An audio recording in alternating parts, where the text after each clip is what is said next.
Previously on Deep Dive, we stood in a courtroom where Krishna's smile cracked under the weight of karma, the silent, inescapable balance which bends even the gods. And on the bonus episode, we followed the journey of Saraswati, a river that mothered an entire civilization for centuries, before it vanished quietly beneath the shifting sands of the Thar Desert, silenced not only by drought but by the glitter of gold and the ambitions of men. Tonight, we follow a pair of footprints, faint, dust-soft impressions that disappear almost as quickly as they are made. They lead into the forest, away from Ayodhya, away from the call of the throne, and from the well-lit path of the story we thought we knew. This is not our usual Ram, the crowned king whose image gleams in marble sanctuaries. He is not the prince of devotion, politics, or bhakti. This is Padma, a soul walking into silence. In certain Jain retellings, Ram is called as Padma, a name that strips away divine titles, leaving only the mortal man. In Jain cosmology, Ram is not Vishnu. He is one among many, a Baldev, the non-violent strongman archetype destined to uphold Dharma, but never quite attains release. He never reaches moksha. We think of Dharma as a fixed, perfect rule book handed down by the gods, but Jainism offers a quieter truth. Dharma is not imposed, it is chosen, moment by moment, in the stillness between thought and action. Ram hesitated, Lakshman acted. One followed the rules, the other followed awareness. And sometimes, moksha doesn't come to the one who is obedient, but to the one who is awake. If even Ram, the great Dharma upholder, was not free, then what chains are we still calling duty?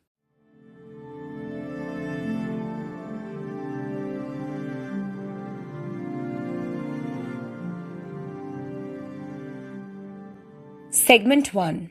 He gave up everything.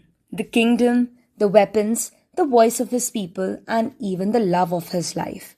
Yet he was not free.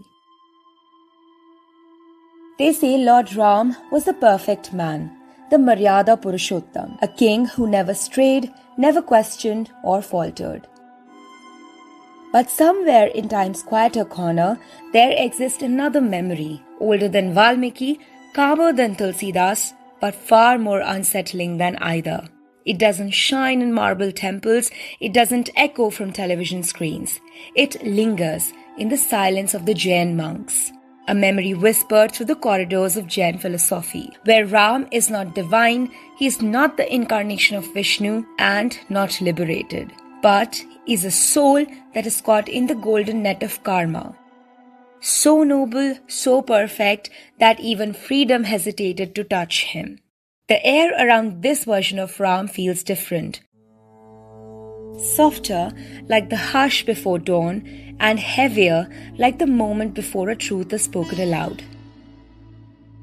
In this story, Lakshman ascends, Ravan returns again, Sita becomes something else entirely, and Ram, he walks and walks and walks, but never crosses the final threshold. This is not rebellion, this is remembering. It is not blasphemy, but balance.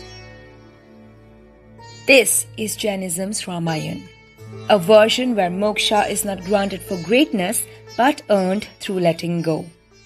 And this kind of stillness, the kind that speaks without speaking, is not India's alone. In the ruins of Mesopotamia, archaeologists found statues, their stone lips slightly parted, caught mid-whisper, not speaking, not silenced, but just holding something back.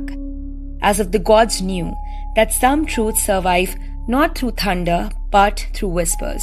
Whispers that move like the wind through stone. Never loud, never lost. Just like Padma, the Jain Ram, remembered not in fire, but in stillness. The first Ramayana to treat Ram as mortal was not Hindu, it was Jain. Here, there are no celestial bows, no fireborn Sitas, no divine chariots or golden deers, and no burning of Lanka. And definitely no rain of arrows from the sky. Everything, every act, every step is governed only by karma, not miracles, not fate, just the intricate arithmetic of action and consequence. Even Kaikeyi is not vilified. She is not a villain and does not demand exile out of jealousy. Rather, she asks Ram to go because her husband, King Dashrath, is too old.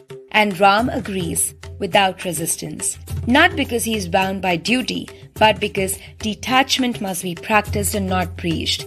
Because in Jain thought, detachment is not a punishment, it's a practice, it is dignity.